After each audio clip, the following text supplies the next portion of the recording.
Today we want to have a quick look at where ads.txt is, close to 1 year after its introduction.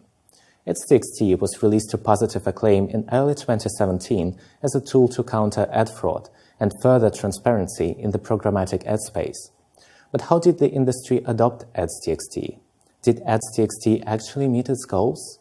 Is programmatic ad fraud over? This is what this episode is about.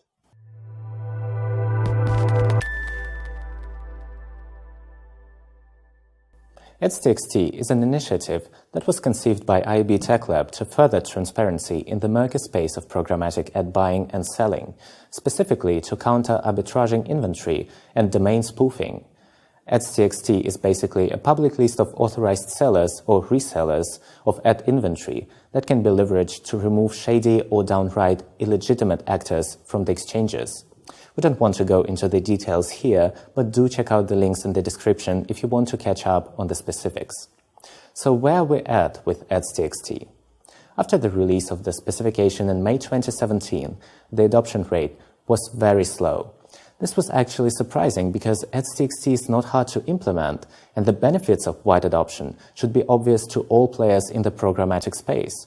Also, the initial industry reaction to ads.txt had been very positive. But still, for some reason, adoption rates didn't seem to take off. Even premium publishers, who have every reason to protect their inventory against domain spoofing, were slow to get on board. By September of 2017, the overwhelming majority of publishers still did not offer ads.txt.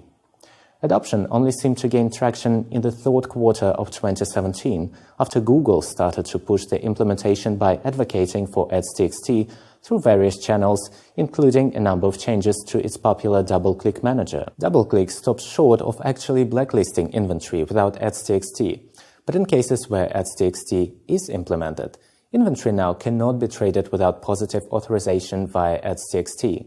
As you would expect, the rest of the programmatic ecosystem didn't miss Google's message and started to follow the lead. For instance, Admetrics DSPs will also disable inventory transactions that aren't cleared by ads.txt from January 24, 2018 on. In conclusion, at the end of 2017, ads.txt had an adoption rate of more than 50% and very strong momentum. After the slow start in early 2017, the adoption rates exploded during Q3 and Q4, and several major advertisers announced that they would insist on ads.txt when buying programmatically. It looks like ads.txt is finally on track. However, the wide adoption of ads.txt doesn't mean that programmatic ad fraud is over.